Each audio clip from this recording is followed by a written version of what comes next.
Today we got a 2-miler that we're timing. It's about 3 hours away from race time, and all I've done is I've showed up, I set a table out, and I set up my tent. Now we're gonna try something new today. I'm gonna have a results kiosk, maybe 50 to 100 feet away. And if anybody, of course, I'll make the pre-race announcement not to bother the finish line crew, but if anybody does come up and try to say, "Hey, what was my time?" or anything like that, we're just gonna point them over to our results kiosk, our results area. It's pretty much a dome tent that's, I think, 14 feet by 14 feet high. So it's a pretty large tent. I bought it at Walmart for like $70.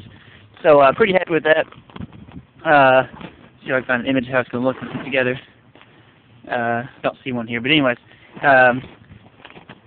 they had an image somewhere with people actually inside of it. But anyways, we'll have the results kiosk here.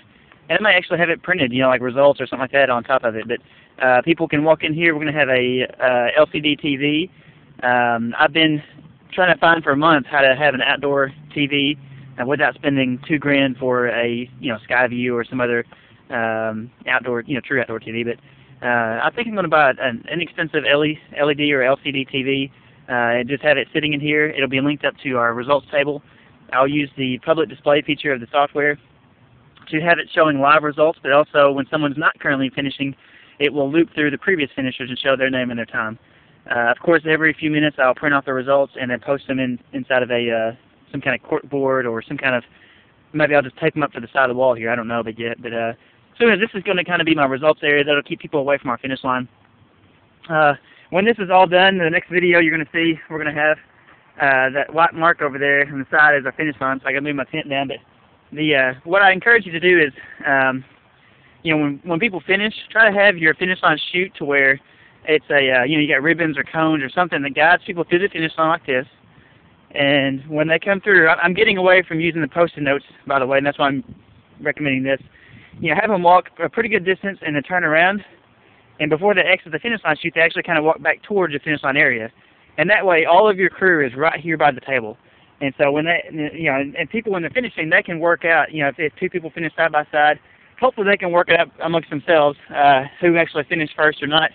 And if they don't, that's fine. We got the photos and everything else to look at. But I'd like to have a pretty long finish line area where they kind of loop through and come in, and everyone files out single file. That way, everything's kind of more orderly than what we were doing in the past, which is people are running in right here, and we're trying to manage everything while they're, sprinting through or trying to throw up on you. So we're going to try that setup and see how it works. We're also going to try something new today.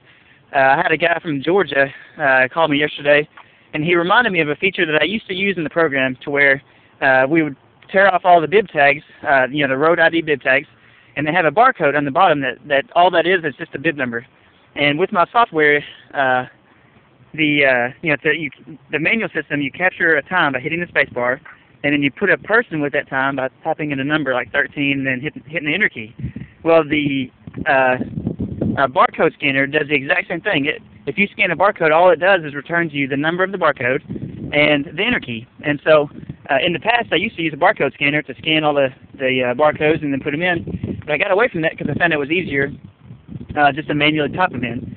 Well, now I'm going to try to actually go back to that. And the reason why is because in the past I was using a USB barcode scanner that had to, it wasn't wireless. And so today I'm going to go see if I can try to buy a wireless barcode scanner, and we'll have our RFID system here picking up finishers, and we're going to have a person with a barcode scanner, using the old fish string method where you tear off the tag and put it on fish string, and someone just standing here with the barcode scanning each of the barcodes in. So the goal, just like what some of my other customers have said, is to make it to where it's as little human interaction as possible.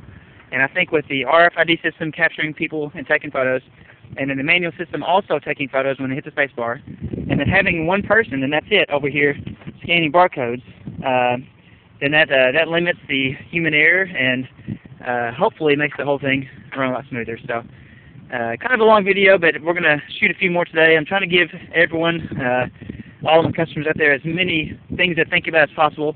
As I've said before, hopefully you'll learn from things that I found worked well, and then some of the things that maybe I do that you don't like, that's fine too. Just share your ideas with others on Facebook if you don't care. But anyways, we'll shoot another video here pretty soon, and we'll see how this works.